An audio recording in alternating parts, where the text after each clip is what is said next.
everyone, and welcome to Elgin's celebration of International Women's Day. My name is Erin Rehberg. I was born and raised in Elgin. I'm one of the founders and executive directors of Side Street Studio Arts in downtown Elgin. We just celebrated our 10th anniversary on Friday. That's those bags under these eyes.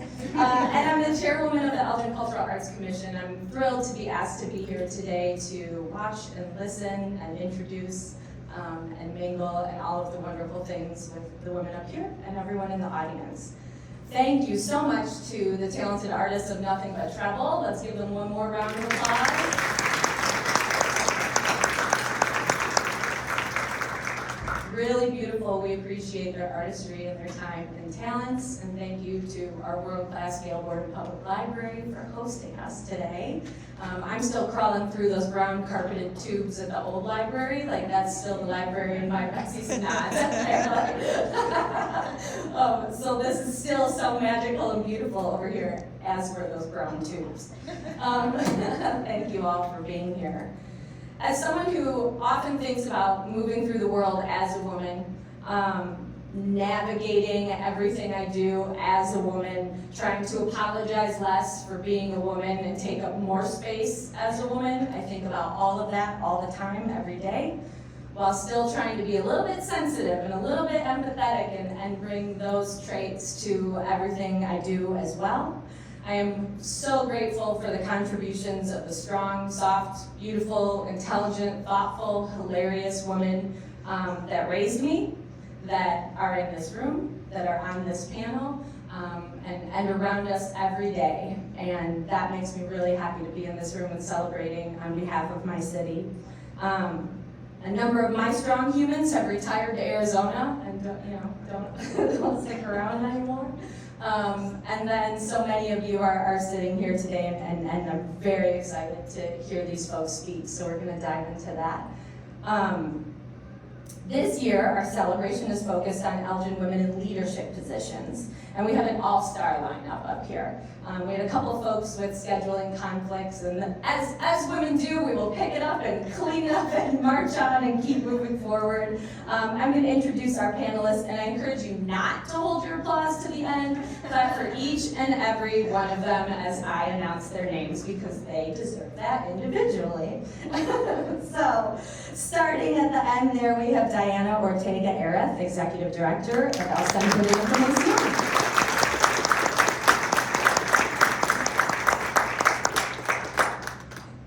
Herena, Manager of Manager of Initiatives at the Chinese Mutual Aid Society. We just call her Fukala in our house, but Jennifer Fukala is the Executive Director of the Downtown Neighborhood Association.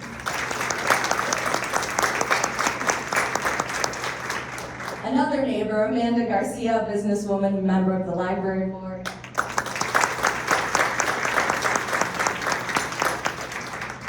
And then leading us through our conversation today, our state representative, Ann Moeller. Thank you all so much for being here today. It's an absolute honor to be part of this program and to be the moderator for what I'm sure is going to be an incredibly interesting and informative and enlightening discussion with these incredible leaders that we have here in our community. We're going to kick it off. This is going to be more of a conversation with our panelists to talk about leadership, how they started out in life, how they got to where they're at, and some of the challenges that they see as female leaders here in our community. So first question to all of you is, how did you get started? What was your path in getting to where you are today? And we'll start with Dianha, if you want to start, and then I was born in Mexico, moved to North Dakota at a very young age. Went to college in Minnesota, and then eventually moved to Wisconsin, and then to Chicago, and I made it out to Elgin in 2004. And I have been here ever since, and I love living here.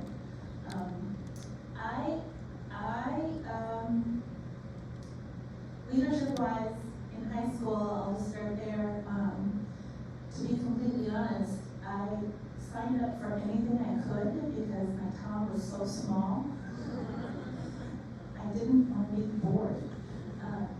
And those opportunities provided me a pathway to be sent to places like Minneapolis for leadership training workshops. And very short story, first time I came to Chicago, I was a senior in high school, and it was the weekend of my high school snowball dance. And I was in a snowball court, like a homecoming court, but it was the same weekend as this leadership training in Chicago. And I chose to go to Chicago to this leadership training instead. And all my friends thought I was completely crazy. Why would you want to go away on a weekend where you can be the snowball court? And to me, it was just no contest. And that weekend changed my life. I knew that my life was going to be dedicated to service and leadership from that point on. It was very impactful. I then became attracted to opportunities where I could get more experiences like that. Whenever there was someone speaking who had written a book or had accomplished something, I wanted to sign up for that, and I craved it. It was very inspiring, and so I guess here I am. I didn't plan to become the executive director of Centro until a little bit over 6 months ago. It's not something that I planned, but it's something that I absolutely believe I was created to do. Everything in my professional background and every experience I've had in my life has prepared me for this, and I'm really glad for it. So that's just my short leadership journey.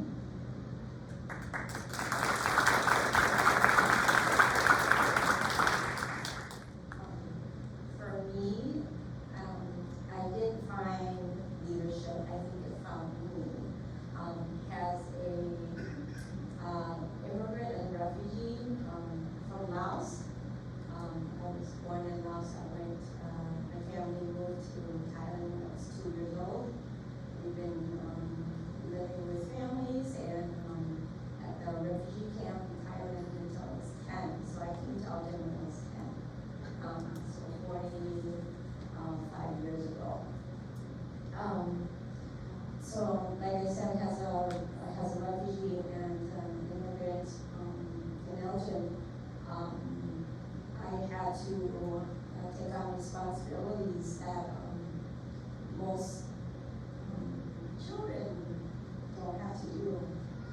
So I guess that's how I take on roles and more responsibilities, doing translation for parents and neighbors and people in the community at 13, taking them to hospitals and doctor's appointments.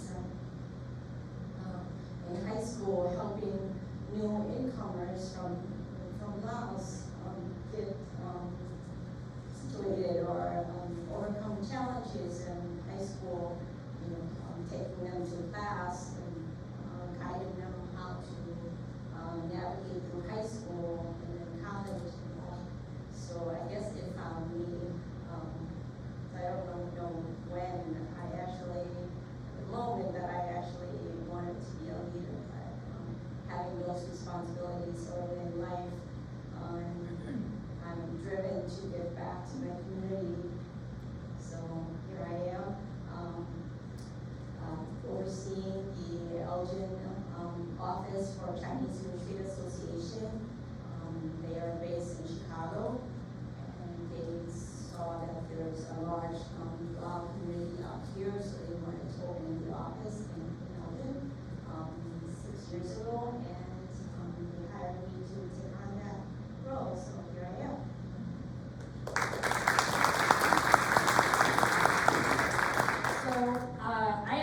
started leadership in the restaurant industry in my early 20s, and it was a very male-dominated industry, especially at the time.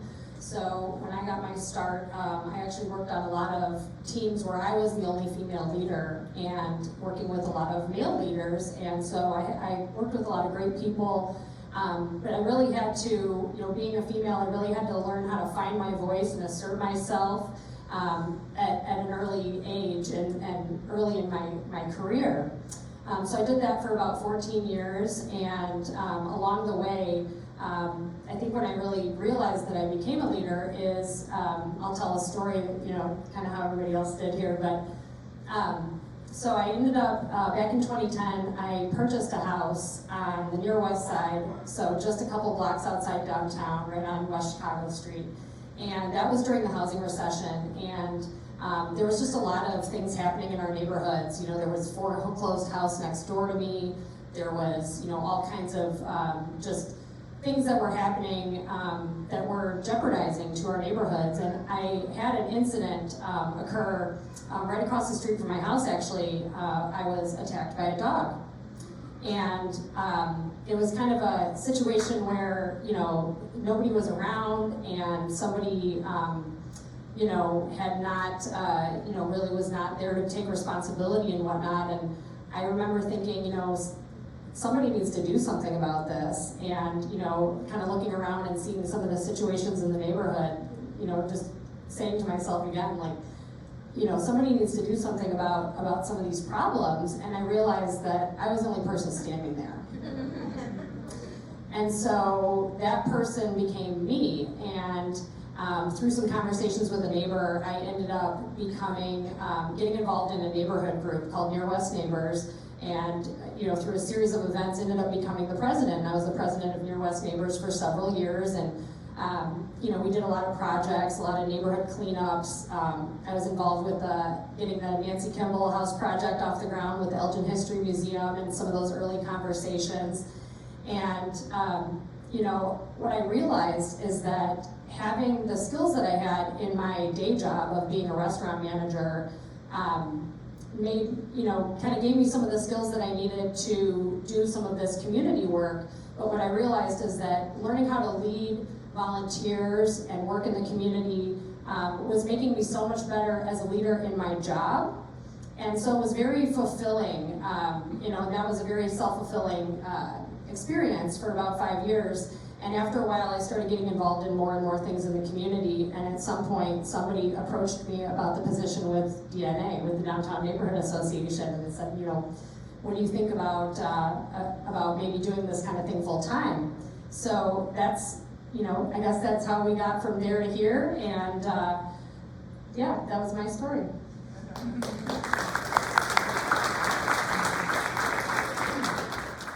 I have to say I feel quite honored and humbled to be on this stage. I look out at all of you and see so many people who are so experienced. I know many of you personally and how much you have already given back to your community. I see people who have lived twice my life and have seen a lot more and know a lot more about leadership. So I am certainly humbled, and I hope that what I have to offer today is at least uplifting, if not educational, to any of you. My name is Amanda, and it's an honor to be here. Thank you. When I was 3, my friends' moms called me the cruise director. So I don't think that so much makes me a leader as someone who had to learn to not be bossy. But that I think was something, a trait that I was born with, was a natural tendency to at least make my presence felt or my voice heard. And I just had the best ideas, really. They're all the fun things to do. So in my life, I'm trying to think of the most relevant things to share here. But I think I never actually sought leadership. Leadership was not something that I went after. What I was driven by was wanting to make things better. So if my little friends and I, they wanted to pretend that we were gonna be dogs, and I said, no, we should have jobs, and that was my favorite game, was jobs. So that I thought was the best idea. There's a lot of growth that has happened since there. I know that my ideas are not always the best ones, and it is far more important to listen than to talk as a leader, but my path has been that of wanting to make things better around me. That's why I founded my own business in 2016. It's why I ran for library board also in 2016 and serve here at this amazing place. It's all of the choices that I've made with my leadership hat on has been because I've been honored to be a part of a team, and I really believe that we are doing things together to make, it sounds kind of grandiose, but really little things to make the world a better place. That's it.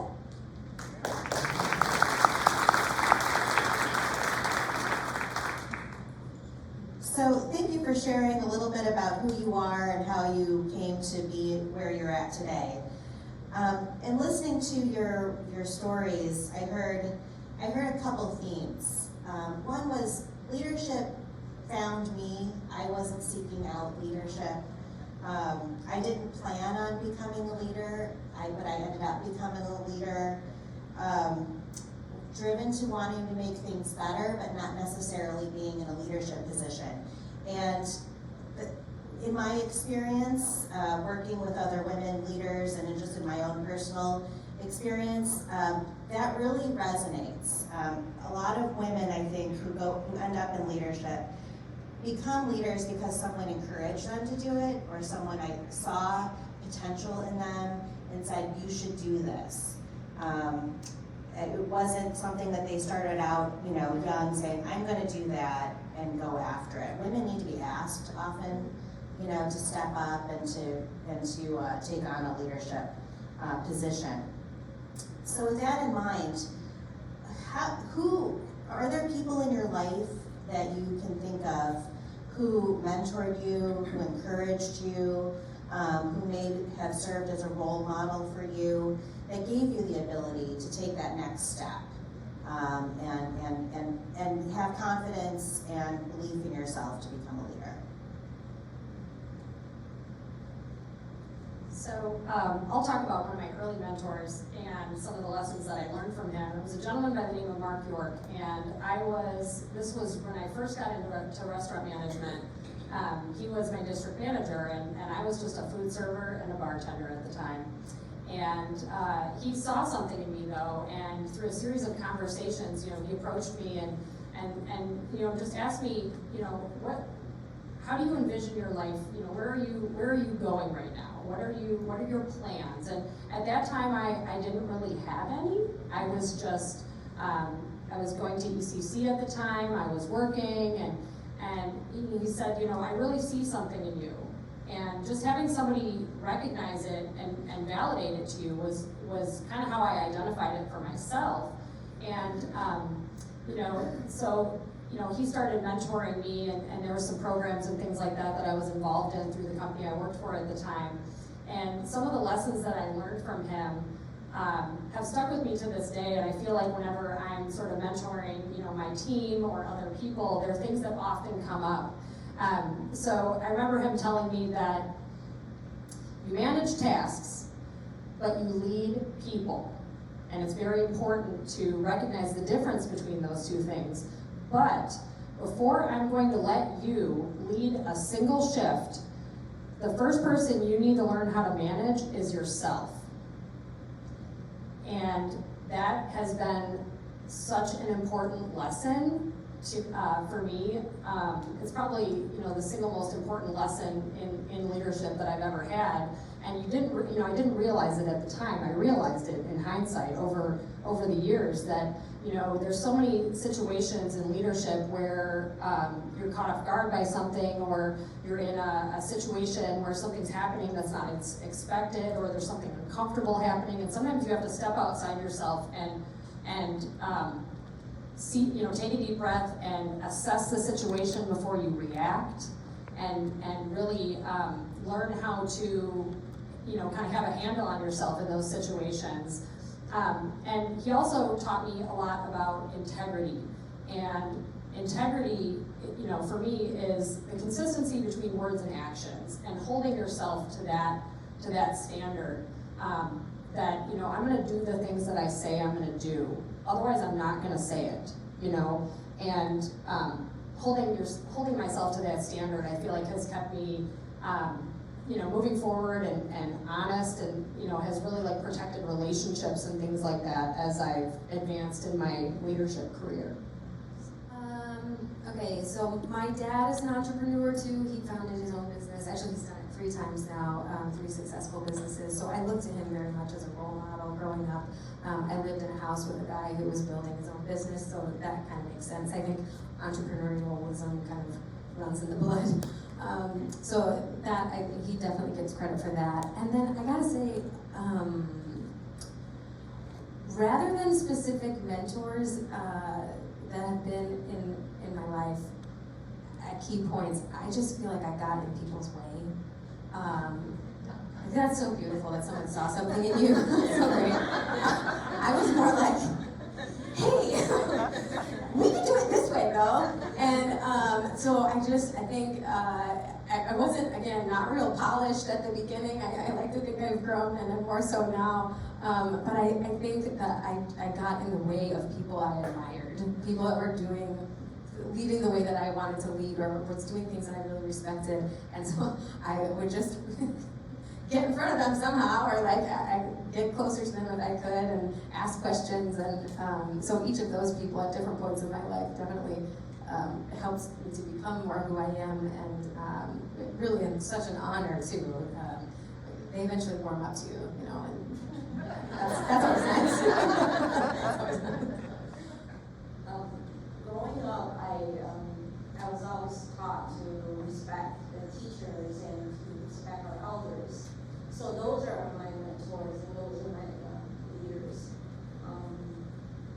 But the one person that's that would like made me who I am today would be my father. He was a commander in the Royal Army, but when we came here, we didn't have much, but he managed to be the co-founder of the Buddhist temple here in Elgin. There's so many people that respected him for what he did, just being kind and compassionate, and to show people that they can, if we work together as a community, we can accomplish a lot. So, and he showed me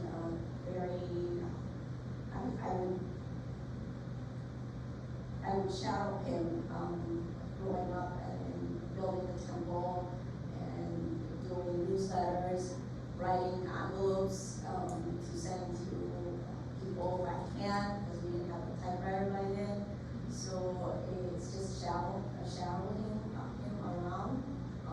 Taught me that a community that works together will just be amazing. For me, I think it's been a combination of many friendships with people who I've met over the years, who have just said and behaved in certain ways that really affected me in very positive ways. I strongly believe that it really matters who you surround yourself with. And so I sought out opportunities and circles of with amazing people to just sit and listen and learn from them and watch them in action. That said, there were some mentors who's affected me probably more significantly. People who were leaders in the faith community. So a lot of my leadership development from a young age came from opportunities in the Lutheran church. And so Deacon Lillian and Rosemary are here, and they might recognize some of these names. Reverend Andrea DeGroot Nesdal, she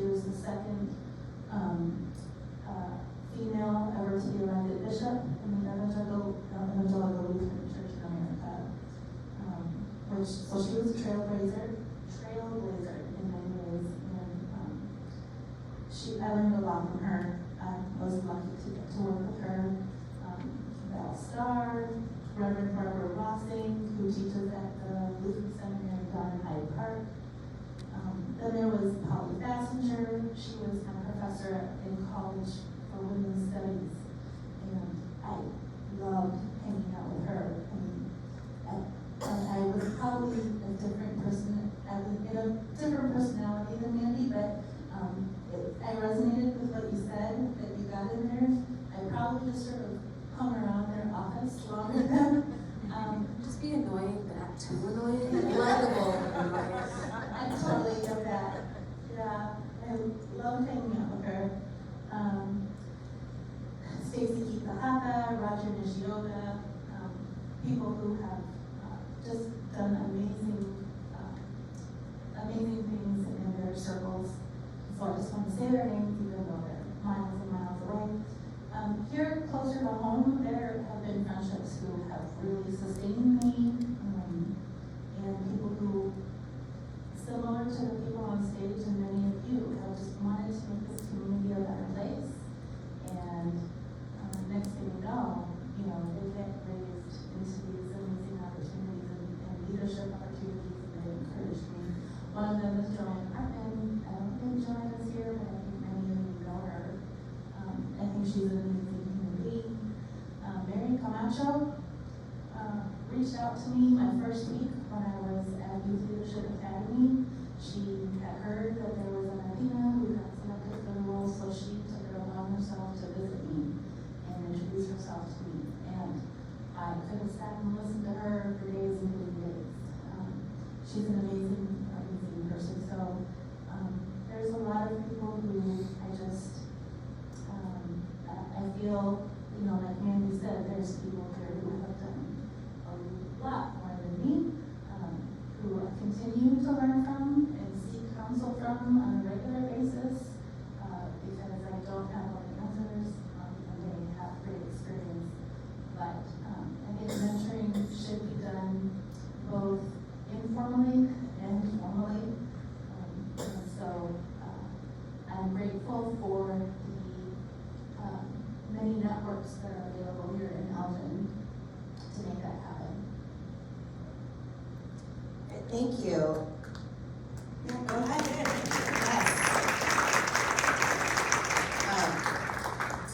Yes. It's great to hear. I mean, we talk a lot about, women supporting women and how often that's really important for especially young women leaders, but also inspiring to hear about the men in your lives who have also been mentors. Let's give a shout out to all our male allies who are here today and who have mentored women in their lives, young women in their lives. So, in addition, so we know that leadership is always challenging regardless of where you come from or what your background is. Leadership is tough. Especially now with, we have a much polarized society than we've had in the past. The challenges that face us seem to get more complicated. But we know that there are unique challenges that face women, and especially women of color, in our communities. And I just wanted to ask you, some of the challenges that you faced while being a leader on your journey to being a leader. And when I was preparing for today, I was doing a little bit of research on, what the scholarship says about women in leadership today, some of the barriers that we face, and I actually ended up at the AAUW website, which is one of our sponsoring organizations, and they identified some of the areas that resonate with me, and I wanted to see, maybe they resonate with you. According to AAUW, some of the barriers that women still face in leadership are old stereotypes that people have. We tend to think of strong leadership as being more masculine character traits, assertive, strong, unemotional, all of those types of stereotypes that people have, because historically most leaders have been men in throughout our history. And women often can be penalized for having those same traits. So exactly, the word bossy was brought up earlier. You know, I didn't want to be seen as bossy. It's okay for a man to be bossy. It's not okay for a woman or a girl to be bossy. So that's one, and so it creates this dilemma.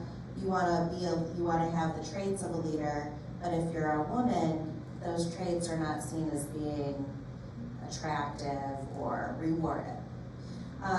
Fewer connections to people in power, you know, the good old boy network, which I think is diminishing somewhat, you know, in the last few decades, but certainly still exists.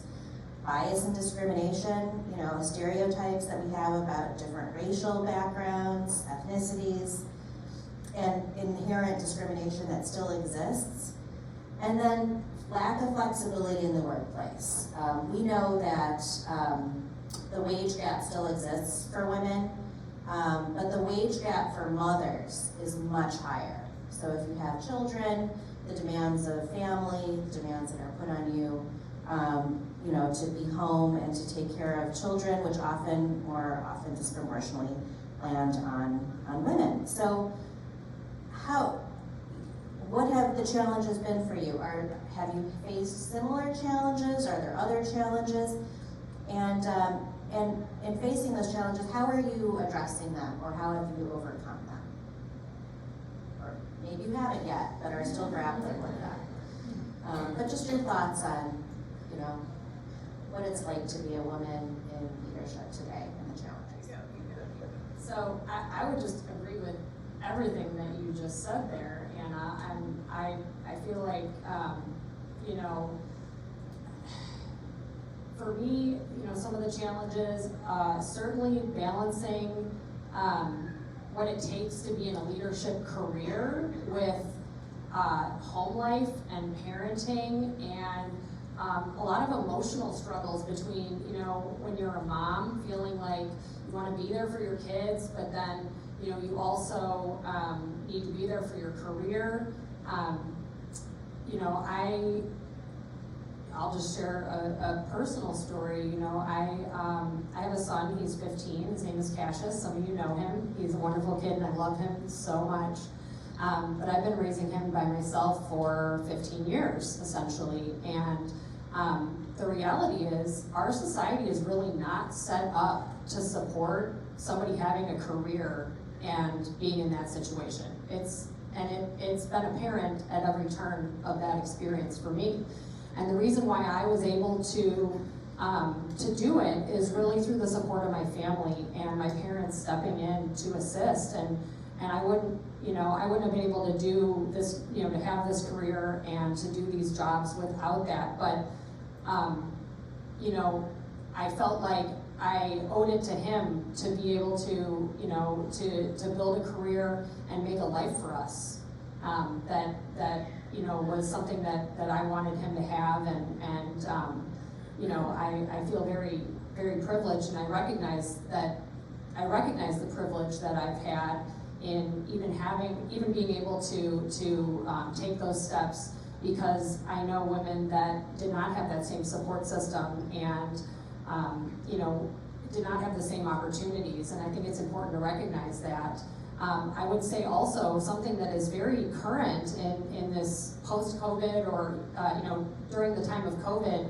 I was watching an interview with Michelle Obama, and she actually talked about it, that you know, women have kind of been the canary in the coal mine during COVID. There's been a lot of women that have been forced to leave the workplace and have to make that choice. And you know, what are we missing out on in our society by, you know, those kind of disempowering circumstances, even if they're indirect, even if they're not somebody directly imposing that upon you. There are indirect forces that are at play at all times, that are motivating those decisions in those families and things like that.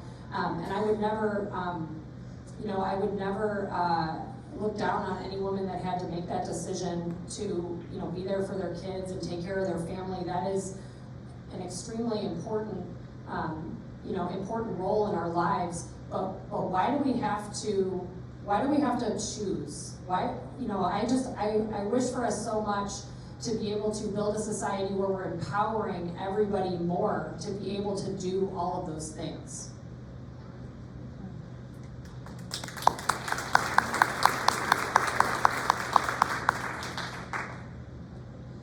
I totally agree with you, and I believe that. So when my third child, son was born, he was born premature, so I had to make a decision whether to move forward with my career or stay home. Well, I choose to stay home for 7 or 8 years. And during those 7 to 8 years, I've volunteered more than I've ever did.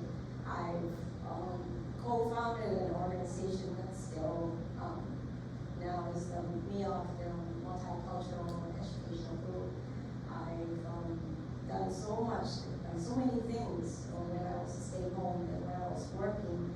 Yet when I returned back to the workforce, I had to start from scratch. And then during my time working as a working mom and I was passed over a lot of promotions that I should have gotten. And still today, people are asking me to recruit a male to my team.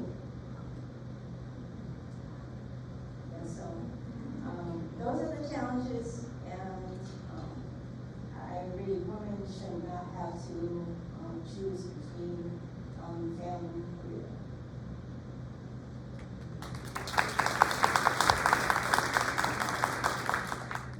Yeah, it's a hard balance for every woman. Every woman is in a different situation and has a story, but every woman has this struggle, I think. I will tell you something that I think I've only shared with one other person, but it highlights this point. My mom, my mother-in-law, and my cousins, they all knew that I had put in my application for this position with Centro de Información. And all of them took the time out to call me or spend time with me and encourage me not to do it. And I don't say this to put them down, because I love my family, but it was pressure from the women close to me, closest in my life, my mom, my mother-in-law, women who I love. And they said, you know, your kids are still growing, and you don't want to miss out on that.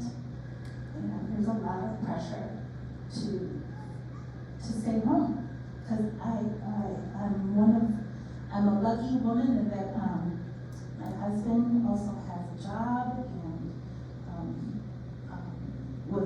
I have the option to go back to work. So women don't have that choice. So I had a lot of soul searching to do last summer, and I really wanted to do this job. I really did. So when Sergio called me, I was in Mexico, and I was thrilled. I was so excited. But all the women around me, they were like, they were kind of disappointed in me.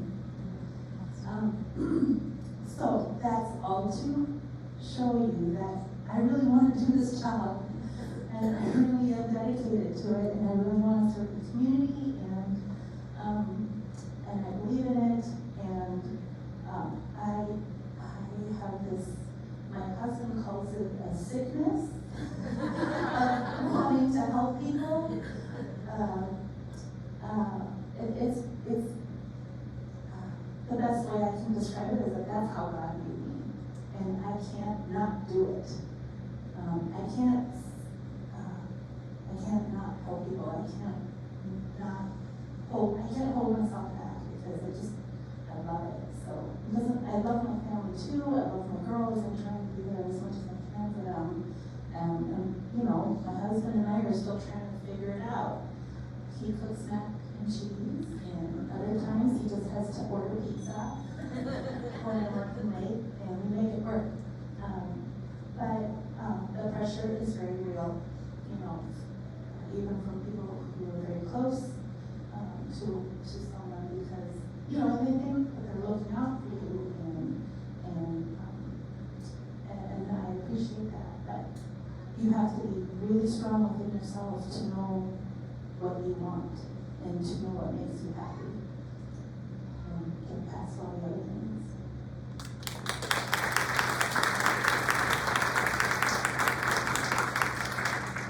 I just want to respond to that. That was so beautiful, Dianha, and I feel what you've went through in making that decision. And you know, I think that being a woman in leadership and also being a mother, we have to think about what are we giving to our kids by doing that.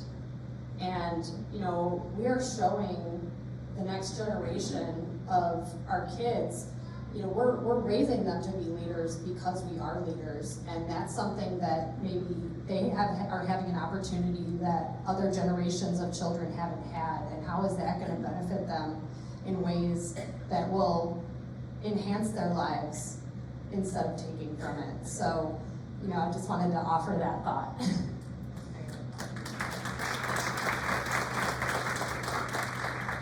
To piggyback on that, which I agree with. Think about it all the time because mom guilt is real and heavy, and it's hard to find a support system. Some quick context. I started my business before I was a mom, and then worked really, really hard to become a mom, and then had a baby right after the whole world shut down in 2020. So no one could come to the hospital, and no one could hold the baby, and none of our family could come visit, and we were all terrified, and that is the world I brought a new life into. And I was also trying to run a business through that mess of shutting down and not knowing what was next. And then 16 months later, I accidentally had another one. So I often say that ColorWord Creative is my first baby because I gave it everything I had at the very beginning. And then all of a sudden these two other little people came along, and now they are also somehow my whole world. And I think often about that, what are we giving to them or what are we withholding from them? Because I look at them sometimes, like my daughter is 17 months old, and I look at her and I'm like, just can you please be proud of me when you're older and like not resent me for this? When you look back on this time and it was crazy, and I want to be present in your life, and I want you to know that I was here for you and that I love you and I support you and I'm so proud of you, and I need you to be proud of me too. I hope that this is not something that I look back and regret, because that's the mom guilt coming in, you know. But I hope that with everything that we do and everything that we give to them, we are modeling what it is like to be a good leader, to be a conscientious and kind person, to give back to our community. My husband is the most supportive person that I have ever had the honor of knowing, and he is so kind to me, because when I have to run out to a board meeting, or I have a call, or I have a meeting after hours or whatever, he always says to the kids, he says, hey, Mama's gotta go out because other people need her too. Our community needs her too. She has to go out and help other people too. And he's incredible. And I need to hear that. So I'm glad he tells me later that he told them that, because I'm glad that they know that and that he believes that enough to tell me that too. So also another shout out to supportive men in our lives right now.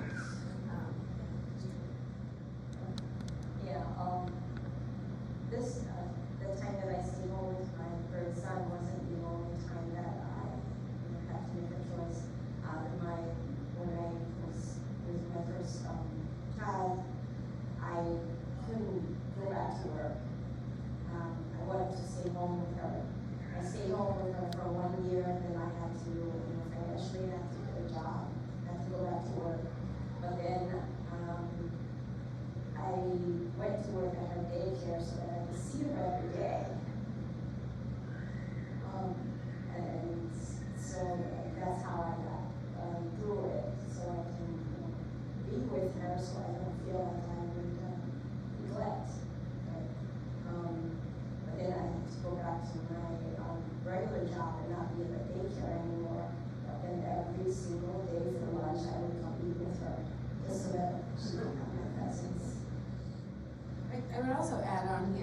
the only reason I'm able to do what I do now is because there are other women who are helping me do all the other things. There are other women, there's an amazing woman who takes care of my kids 4 days out of the week for 6 hours a day, and I wouldn't have my life without her.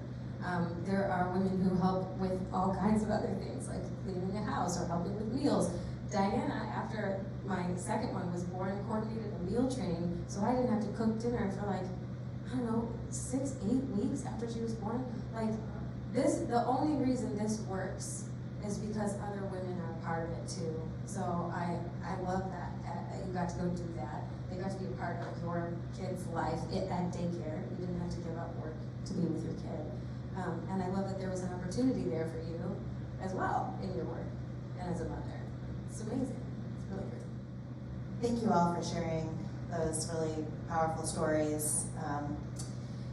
And I'm sure it resonates with a lot of us who've had to make these choices and deal with the guilt and the inner turmoil that we as parents and as women often have to face.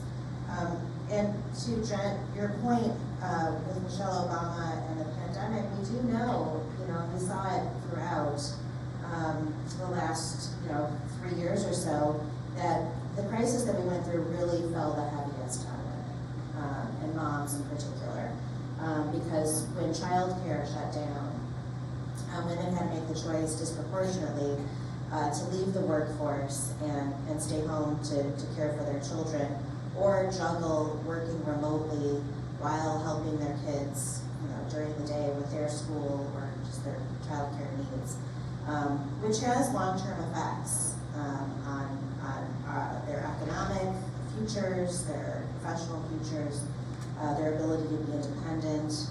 And so it is a societal issue that we have to take on. It did reveal inequities in our system. It revealed weaknesses in our system. The lack of adequate and affordable childcare for a lot of families is huge, and other supports for women. And of course, we see this through the lens of women today as we're celebrating International Women's Day.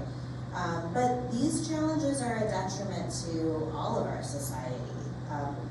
Study after study has shown that having female leaders in positions of influence to serve as role models is not only critical to the advancement of women, but generate broader societal impacts like pay equity, changing workplace policies that benefit men and women, and attracting a more diverse workforce. So those are all like the nice things that having women in leadership do.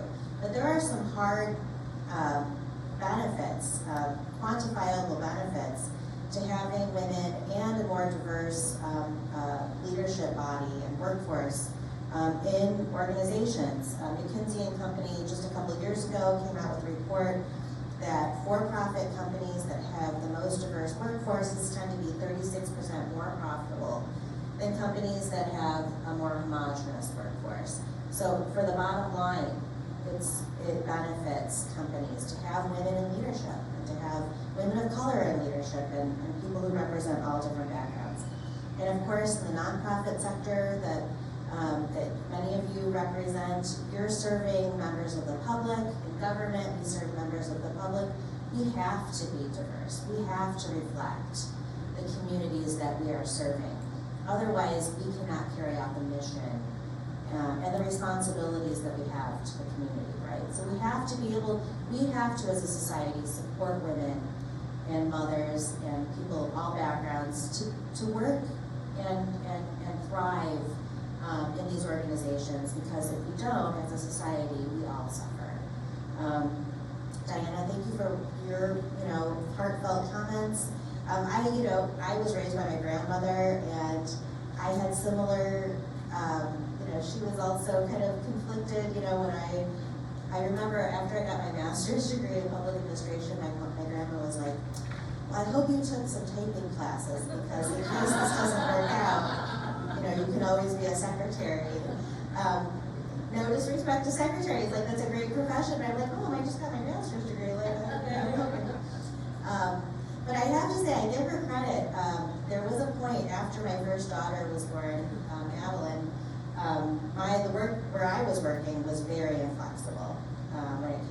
hours. And you know what it's like, you bring the baby home after the 3 months of non-paid, which also needs to change, non-paid leave. Yes. We have a bill in Illinois to change that, which I'm a chief co-sponsor. I went back to work and I'm like, I don't want to leave her. I want to, stay home with her a little bit more. And I went to my boss at the time and I said, would it be okay if I still worked from home on Fridays? And I have the internet, I have email. And he said, well, if I let you do that, then I have to let everybody do that. So no. So I think I was still kind of hormonal at the time. I said, well, fine, then I put in my 2 weeks. I'm done. I'm going to stay home. And I went home that night. My mom was coming over. It was her birthday. And we went out to dinner. And I'm like, I have an announcement. I just quit my job. And my mom was like, my grandmother, she's like, what? What do you mean? And I'm like, well, he wouldn't let me take Fridays off for the next month. And so she's more important than this job, and I'm going to stay home. And my grandmother was like, well, you really need to think about this. You worked hard to get to where you're at. You have this education. I know how much your work means to you. Maybe take the weekend to kind of think about this and decide. And so I did, and when I went back on Monday, I approached my boss, and I'm like, I don't want to work full-time anymore. I do want to have some more time at home. Maybe we can find a part-time position here in the organization. And I will give him credit, we did. We found a part-time position for me. We had just created a position in the community development department, so I did that for a few years. But it was, it's not fair that we have to be always put in those positions. I don't know how many husbands out there have to make that decision. And nobody should have to make that decision. Nobody should have. Dads, moms, nobody. We should all be able to work and, reach, do what you want. Work, not work, but reach, achieve your dreams, reach your potential in whatever, and have the supports there for whatever decisions we make. Because, again, as a society, we all benefit. So, thank you again for all of your great comment. So, with that, we have one more question. With that in mind, with the challenges that you faced as leaders, what advice would you give to young people coming up now who are looking, at the landscape of how our society functions and what's happening right now? What advice would you give to the next generation of leaders? Things that you've learned over the years.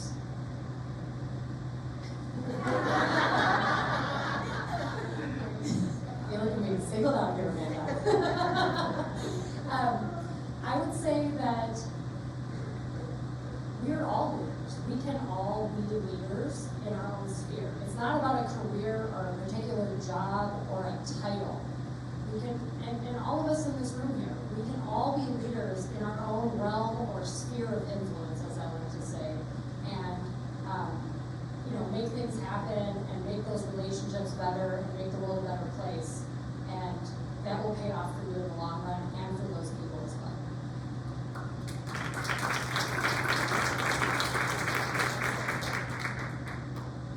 Yeah, youth leadership development is really near and dear to my heart.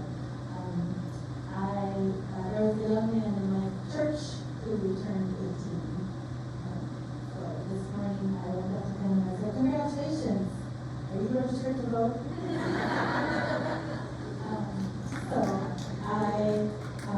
If that's important, number one, that's what I tell all of the people of that particular age. Every young person is different. And what's interesting about this is I was talking to my almost 18-year-old daughter. I'm realizing that International Women's Day will be interesting how this gets celebrated 10, 15 years from now, because there's all kinds of gender identity conversations happening with people who are young and well, the whole world, but with my daughter's generation in particular. I think it's very important to acknowledge how all genders can support women and how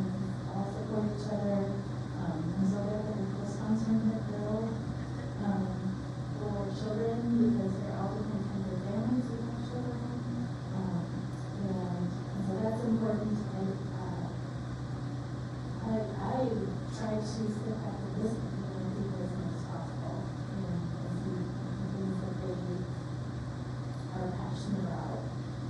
And all I do is help point them in the right direction for the avenue about what to do about it.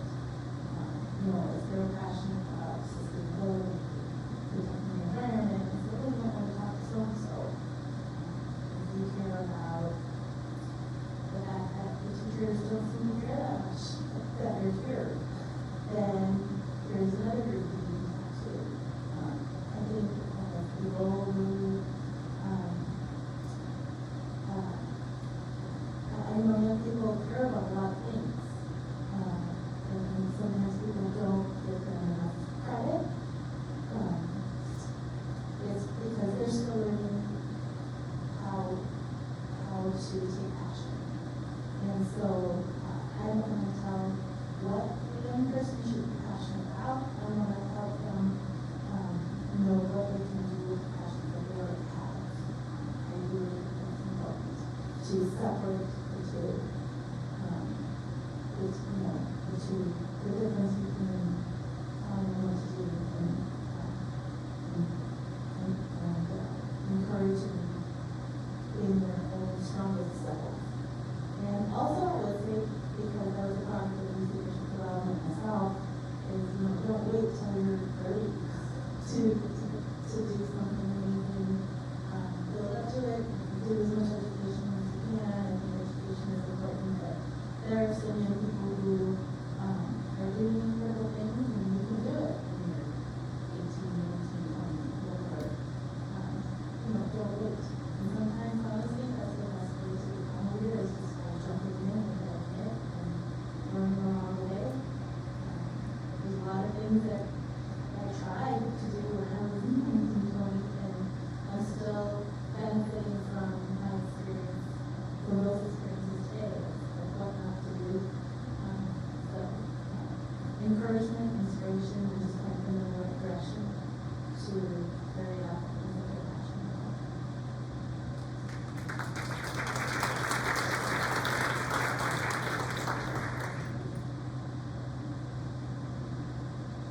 I would tell future leaders to be flexible.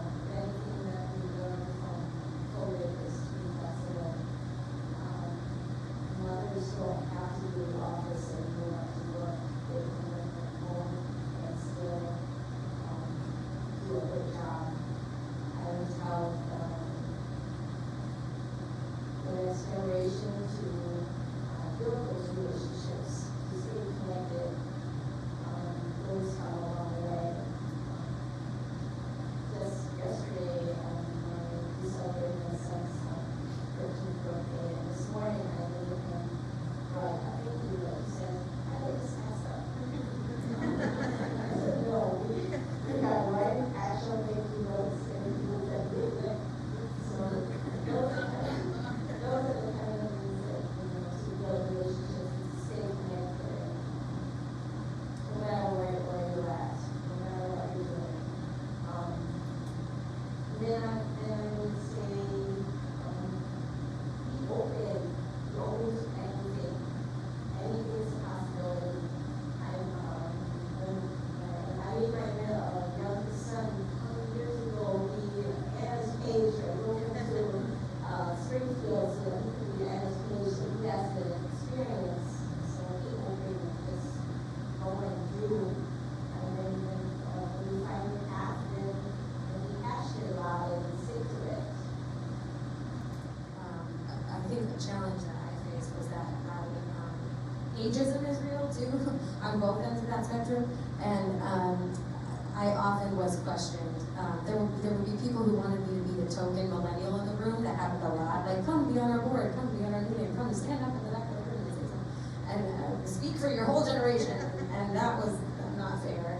On the other hand, I'm trying to insert myself in places that I thought was worth it, and was often pushed aside just because of my age, or honestly my height. Anybody, any short people in the room, just get that, and gender, of course. So those are challenges too. But I echo what Erin would say, is that you absolutely don't have to be a certain age to be a leader, and you can be a good one at a young age, absolutely.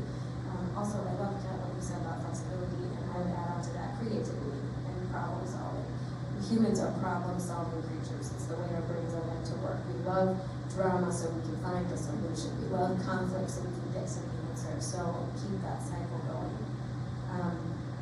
I wish I told my younger self to get in the way of people I wanted to be like, or the people I respected and admired, to get in their way, which I did. But I wish I would have told myself to do it a little more gently.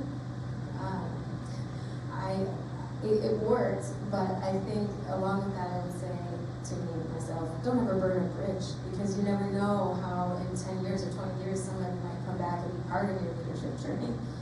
So to treat everyone with respect, people who are in leadership positions, but also people who are not, your peers, your colleagues, people who work for you, because you never know what's going to happen in the next decade. And ultimately, I would say that if you're trying to be a leader, I would check your motivation, because leading for leading's sake often gets you in trouble. Whereas wanting to be a leader to make the world a better place or to help other people would be a good one. So then the last thing to tie all this together is, it sounds so cheesy, but how do you want to be remembered? If you are seeking a leadership position now, or if you are doing anything in your life, I think it's a healthy exercise to think at the end of your life, what do you hope your obituary will say? And what do you have to do every day now to make that true? Don't write your obituary today, right now, but when you're at the end of your life, what do you hope people will say? And how do you have to live your life every day right now to get to that point? I try to do that myself. I think it's regardless of whether you're a leader or not, but it's something to keep in mind if you want to do great things.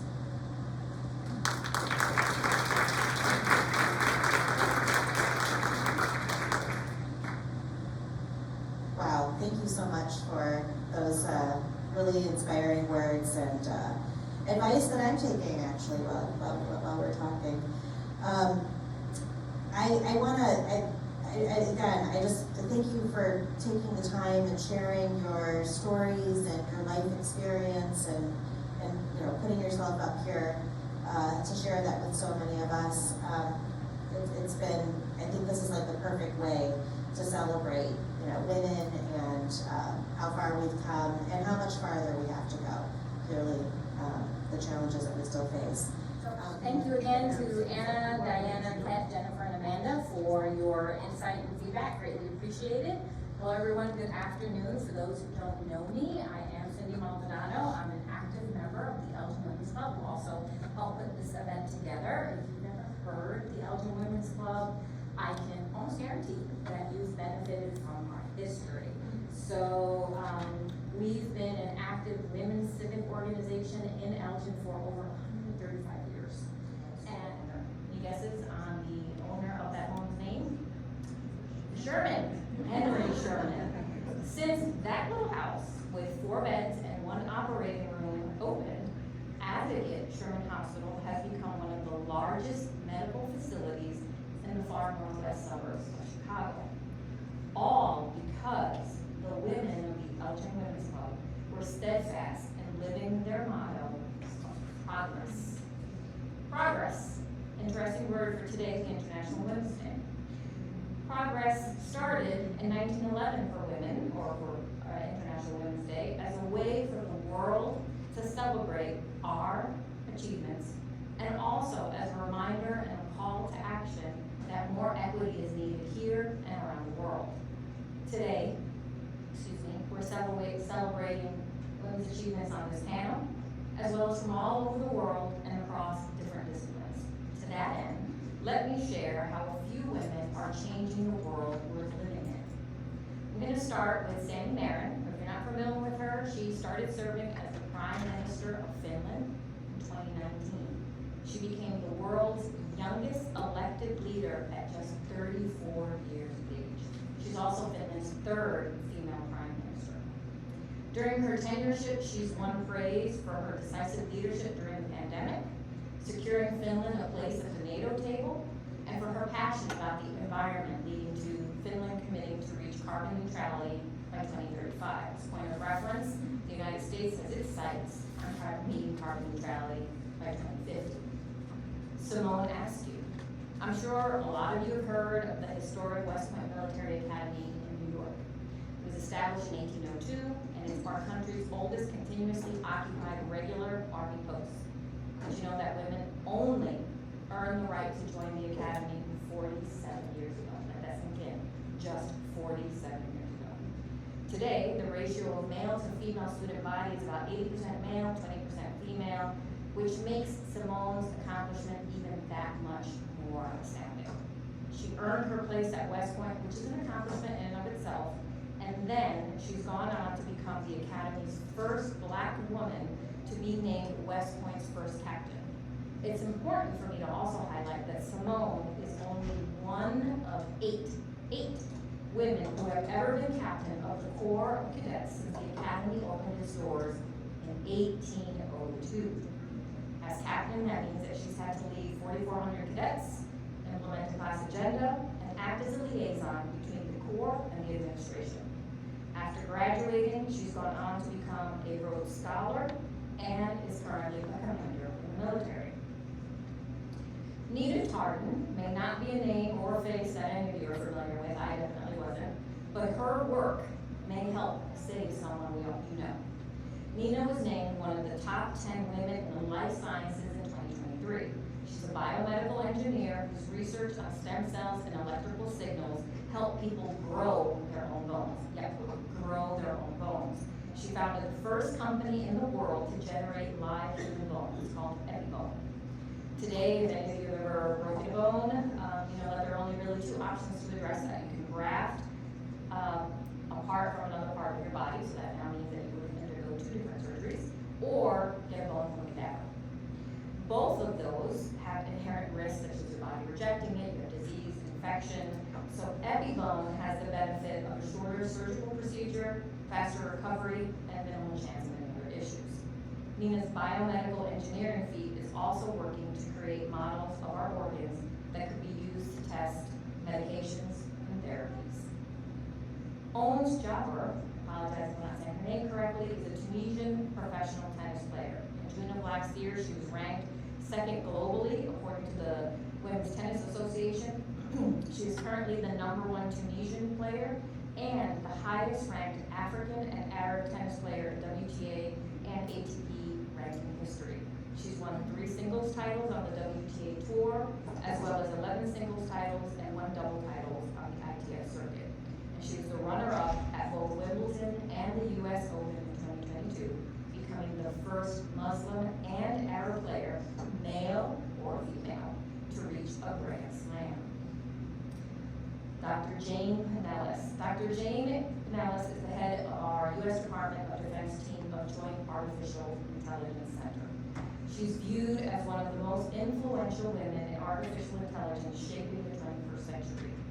She leads a team which conducts rigorous tests and evaluation for Joint Artificial Intelligence Center capabilities, as well as the development of test and evaluation specific products and standards that will support testing of AI-enabled systems across the Department of Defense.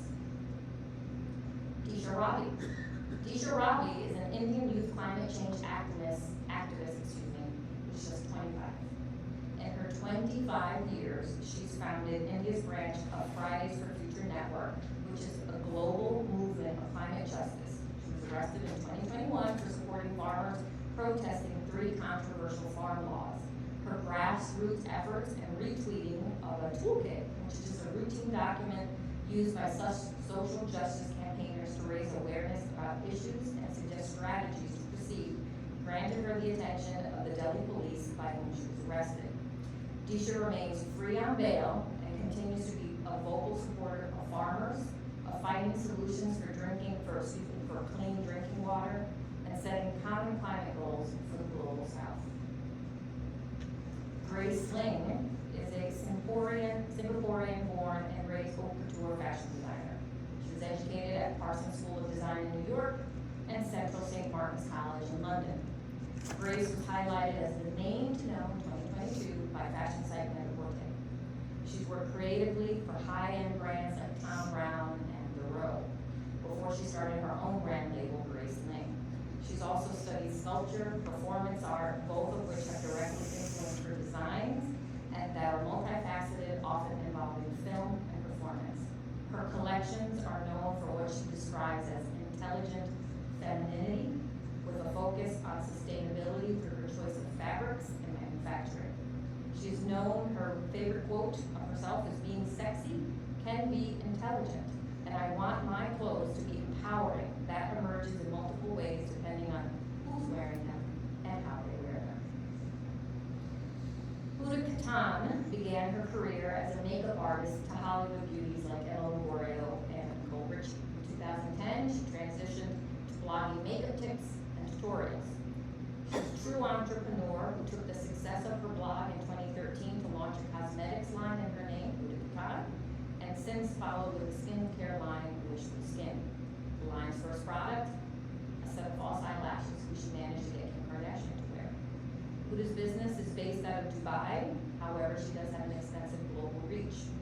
Her smart use of social media has earned her more than 52 million Instagram followers, and both Time and Forbes magazine have named her as a top influencer who has a net worth of over $400 million. Just as makeup helped Huda transform lives, the brand now is transforming through philanthropy, where she's been able to donate to organizations such as the NAACP, A Million Meals, and Doctors Without Borders, to name a few. She's of American and Iraqi nationality. Now, the last woman I want to celebrate is the one I think is the most important, and it's the person who's the most impactful to our daily lives. And it's the woman you see in the mirror. The women I've talked about today are inspirational without doubt. For some of you, they might look like what you aspire to be, but it's your daily actions and interactions that have the power to change personal ideas, communities, and industries. No change is too small to have a positive impact.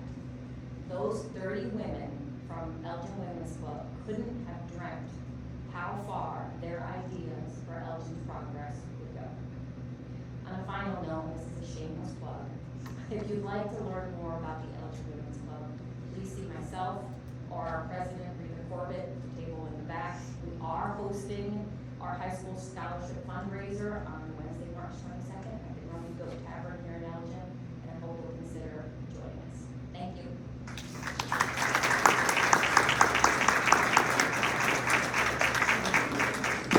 Okay, well, again, I just want to say thank you so much to the library for hosting us this afternoon. They always do such a phenomenal job in providing space for these types of conversations and events and forums for the community. So thank you. Let's give a round of applause to the Gale Board Library. Thank you. I want to say thank you to AAUW for taking the initiative and hosting this event. If anyone is interested in joining AAUW, it is a fantastic organization of women who do great work. Yes, round of applause. I think one of the themes that came out today is, connecting with other people is so important, and AAUW is one of those organizations that really helps facilitate those connections. I also want to thank the League of Women Voters, the Elgin History Museum. Thank you for your sponsorship and help with this event this afternoon. Let's give a round of applause to Elgin History Museum. The YWCA for all that they do for women in our community. And if you were on the planning committee, could you please stand so that we can thank you? We have Jennifer Ford, Julia McClendon, Cindy Maldonado, Liz Marston, Rita Corbett, Tish Kelmer, who's already standing, Sarah Vetter, Betty Brown, and Rachel Campbell. Thank you all for putting this program together. And thank you all for coming out this afternoon. Happy International Women's Day. So we have Dianha Ortega-Ehreth, we have Herena, Jennifer Fukala, Amanda Garcia, and our wonderful moderator, Representative Anna Moeller, D43.